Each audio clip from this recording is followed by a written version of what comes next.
We have a special guest on Skype with us. There's a thing called valve turners. Now, first of all, that should be a musical group, right? The Valve Turners Overdrive. And I love that name. So what valve turners are, we're going to find out more about it. But so they take direct action against fossil fuel companies, and you know where the oil comes out of the ground, they go turn the valves off, and they're called valve turners. And so there's a bunch of these people who they got caught and they got indicted. And right now we're going to meet a valve turner. Her name is Emily Johnston, and she's from Seattle. She's a self-described poet, scribe, climate activist, a runner, and a builder. She's the author of the book My Animals, and she, along with 4 other valve turners, armed with a bolt cutter, cell phones, and a video recorder, and a mission, they cut their way onto a pipeline facility in Minnesota and shut down 5 Enbridge Energy Company pipelines carrying tar sands oil from Canada into the United States. And she faced jail time up to 22 years. So let's go ahead and say hello to Emily Johnston. Hi, Emily, how are you? Hi, Jimmy. Nice to meet you. Wow, it's really an honor to meet you, and I'm really always in awe of people like you who, don't sit on your couch or don't yell into a camera, but actually put your body in harm's way to help the world and the environment. So my hat's off to you. And so tell me what happened. So how did you get the idea to become a valve turner? And can tell me specifically what happened in this case where you had to go to court and you were facing 22 years? Yeah, so there were 5 of us, friends who'd been talking about this for some time, some months, and doing research on the safety aspects and, pretty much everything else, the likely charges, et cetera. And we were motivated by the urgent need to act on climate and the fact that tar sands oil is the most carbon intensive of all kinds of oil. And in 2015, there was a study that talked about which fossil fuel projects we could not pursue and still hope to avoid catastrophic climate change. And one of the things they said was that by 2020 we had to be drilling, quote, a negligible amount of tar sands. Instead, these companies are trying to ramp up production and double or triple their capacity, et cetera. So we felt it was really important to shine a light on the disastrous nature of tar sands and the urgency of climate change in general. Yes. So you went on to Enbridge Energy Company's pipelines. You did some valve turning, and you got arrested for that. Yeah, so we actually, the 5 of us were at 5 different pipelines in 4 states. So my friend Annette and I were in Minnesota. Our friend Michael was in North Dakota. Our friend Leonard was in Montana, and Ken was in Washington State. And all of our trials happened, in the states at the state level. And the final one was the one this month in Minnesota. And the reason for that was that a year ago, in October 2017, our judge granted us what's called the necessity defense. And then the prosecution appealed that. The appellate court voted with us and upheld it. And then the state Supreme Court also upheld it again by refusing to hear a second appeal. So that's why it was almost 2 years to the day after the action when we were finally tried. And it promised to be an incredibly exciting and important trial. And then some pretty weird stuff happened. So the judge found in your favor last October 2017 when he granted you a necessity defense. And what is that? What that means is it's an old piece of common law, and it says that, for example, it is not illegal to break into a burning building if you hear a baby crying, something like that. It is not illegal for a captain to throw all of his cargo overboard, that belongs to other people, if the ship would sink otherwise. So if there is a higher necessity involved, and our argument is absolutely that we have to shut down these tar sands pipelines, and therefore it is essentially legal to do so, because the greater harm that we're avoiding is catastrophic climate change. Did you expect that decision from the judge, or was that because that's surprising to me that a judge anywhere in the United States would go along with that? So is this just a unique judge who was he appointed by Was he by McGovern? Who appointed this guy? I don't. It's a good question. I don't know that. I'm pretty sure he was elected actually in that community. So it is not unique in the sense that this has certainly been used politically before. It has not been used in its sort of fullest format for a climate defense. And there have been a couple times when judges have said, "Yeah, we want to hear what you have to say about that," and then for one reason or another, the trial didn't happen. So, for example, our friend Ken was engaged in one of those first cases in an action called the lobster boat blockade in Massachusetts in 2014, I believe it was. And then they had all these great expert witnesses lined up, and then on the day the trial was supposed to start, the prosecutor dropped all charges because he said he agreed with them that they're stopping this coal boat, from coming into port was actually necessary because climate change, is that much of a threat and that urgent. Wow. So, I mean, I'm just kind of shocked Jimmy, by that. Go ahead. To clarify, hi, Emily. This is Steve speaking. Thank you for being on the show. And like Jimmy, I greatly admire what you guys do. So Jimmy, the judge isn't saying that Emily's defense is valid and that she wins. He's just granting her the right to assert that defense. Oh, okay. Exactly. Yeah, and then that will be usually tried by a jury of her peers as to whether that defense is valid. Oh, okay. Yeah. So it's just a right to assert the defense. So he didn't throw out the case in October last year, 2017, but but recently your case did get dismissed, correct?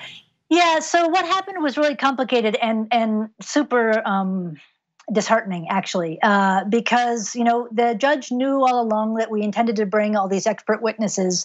For a year and a half, he'd had different lists of Dr. James Hansen, the former head of the NASA Goddard Space Center, Bill McKibben, a writer and the founder of 350.org, one of the big grassroots climate organizations, and lots of other really important expert witnesses to talk about the rationale behind what we did and the fact that the necessity defense has what are called 4 elements to it. And that is, number one, the harm you're trying to prevent has to be greater than the harm you're creating by breaking the law. Number two, you have to have no legal alternatives. There couldn't have been, an open door for you to go get that baby, or something like that. And number three, you have to have had a reasonable belief that what you did was going to actually matter and help to solve the problem. And so we had people to speak to each of those elements, and they were lined up. They were all ready to come. Some were already in Minnesota. And then 4 days before trial, the judge issued a ruling that we were not going to be allowed to have any expert witnesses talk about climate change, talk about the effectiveness of civil disobedience, or talk about the fact that there are, in fact, no legal alternatives at this moment in time because the legal alternatives are not working. So we had the dream trial, witnesses all lined up to speak for us and be very persuasive. And then the judge said, well, you can talk about climate change and those other things, but you can't have any expert witnesses talk about it. And what that did was really to gut our case, because that meant, I'm a poet from Seattle. Why would the jury listen to me as to how urgent a problem climate change is? They might actually listen to Dr. James Hansen, former head of the NASA Goddard Space Center. So how did your case get dismissed? It seems like the judge was unbelievably biased and being ridiculous and trying to, again, gut your case. So how did he also then decide that the charges would be dismissed against you? Yeah, the whole thing was very strange. So the judge had initially seemed incredibly reasonable. He's the one who granted us this defense, and there was no sign whatsoever he was going to do something like that, where we couldn't use the witnesses, and we were hopeful, really up until the last minute, that we would get some sort of modification of that at least. And then the trial did, in fact, start. The jury was seated. Took all day one day on jury selection, and it was clear that most of the jury members didn't actually accept the science of climate change, which was distressing, of course. But again, we thought that if we could get the right people in front of them, they might change their minds. and be willing to think about something else. And then on the second day of the trial, after the prosecutor rested his case, one of our lawyers made what's called a motion for judgment of acquittal, and it's completely pro forma. It's lawyers do it almost all the time after the prosecution rests his case. It essentially never works, and what it says is hey, we don't think the prosecution presented enough evidence that a reasonable jury could possibly convict. And our lawyer went ahead and made that motion, and the judge agreed. And the truth is that made a lot of sense because, in fact, the final charge that we were left with on the day of the trial was damage to pipeline, and there had been no damage whatsoever to the pipeline. There was only damage to a few chains that helped us to access the pipeline. And so it was a perfectly reasonable thing for him to agree with our lawyer on that and acquit us. But it was very strange that was how everything shook out. And Steve O has a theory of why that judge did that. Steve, go ahead. Yeah. Hi, Emily. So this is a fascinating conversation. It takes me back to my law school days of criminal law. And so it was fun for me in that regard. But I think I know what's going on here. And let me ask you if you agree.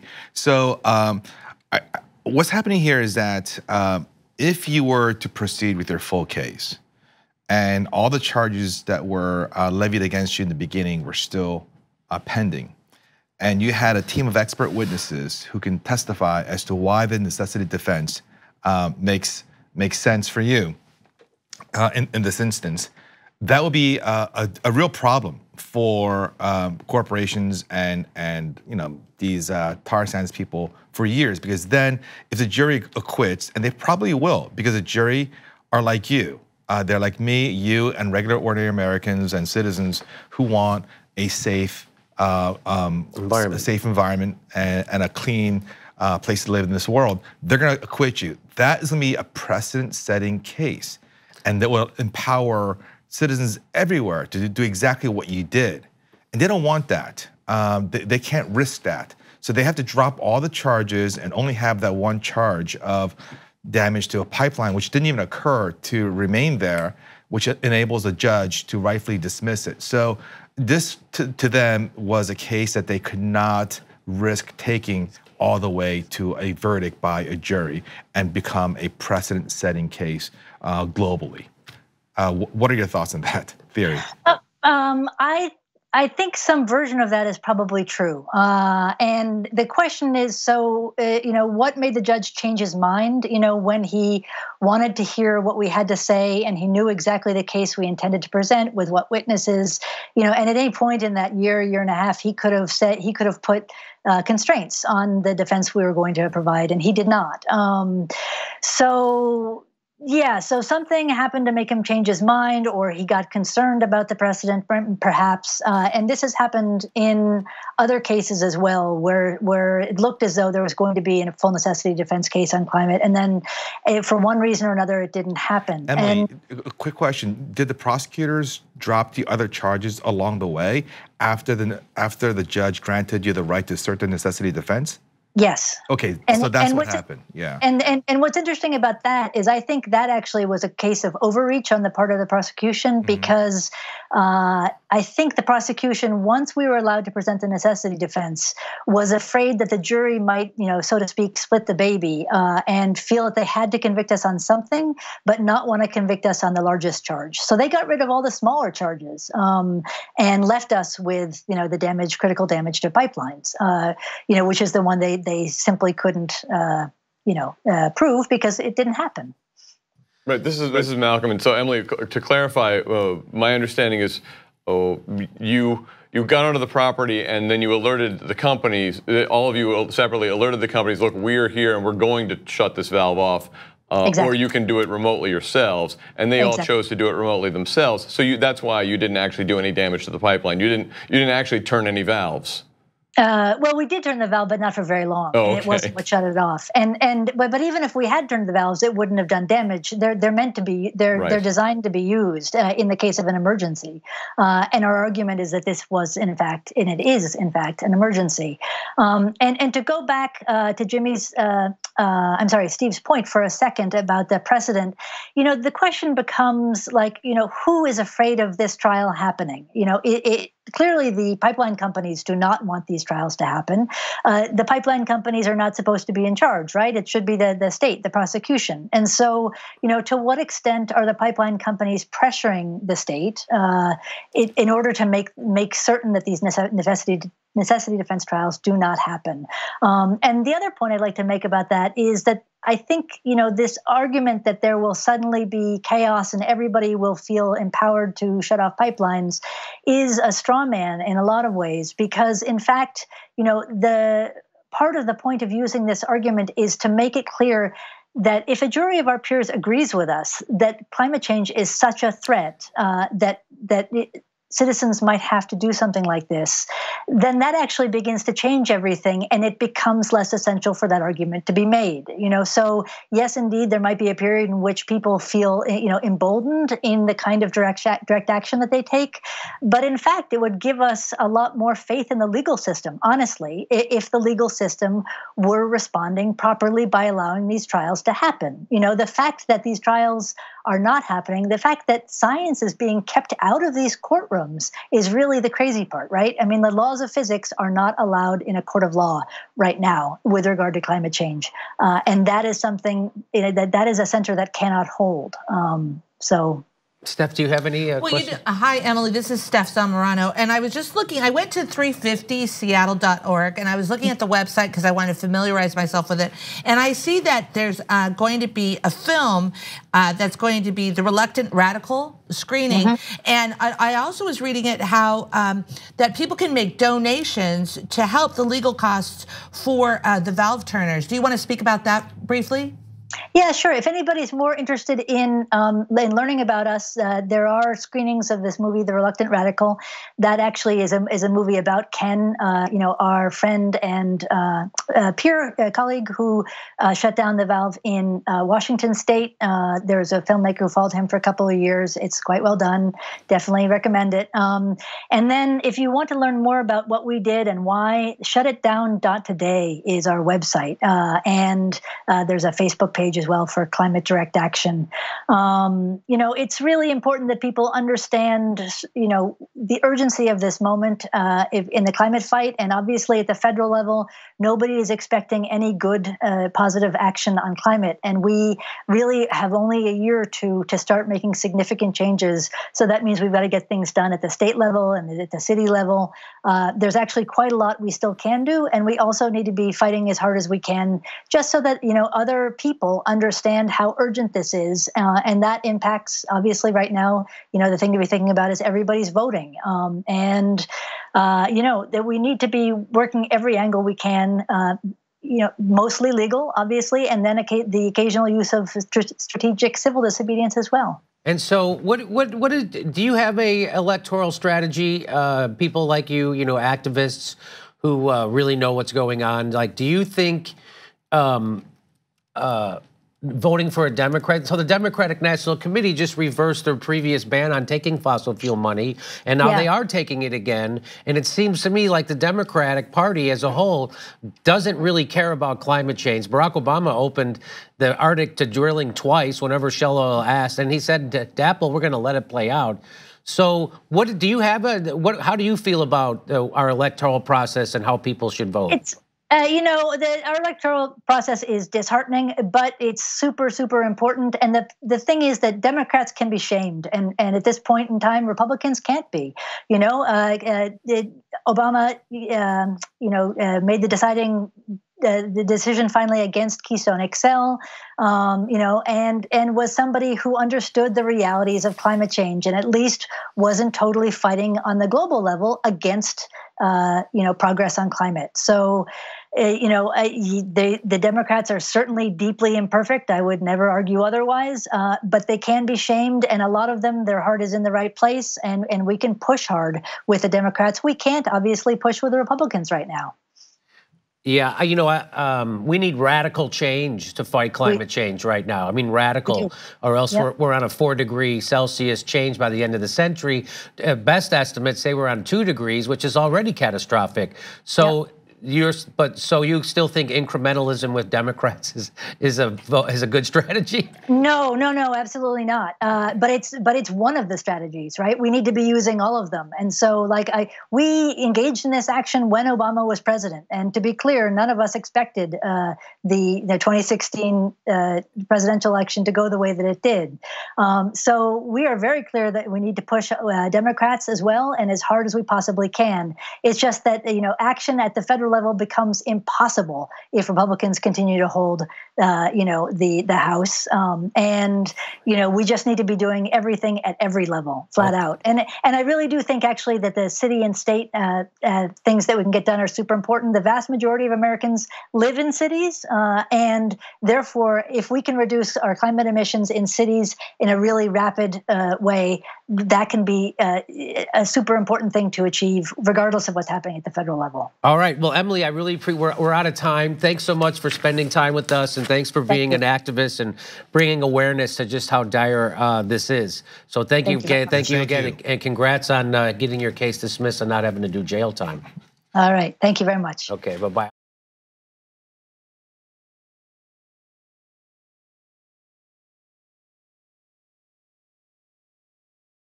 If you like the interview that you just watched, I got great news for you. If you become a Young Turks member, you could watch them live as they happen. Only the members get that. You also get Young Turks live. You also get Aggressive Progressive live and Old School live.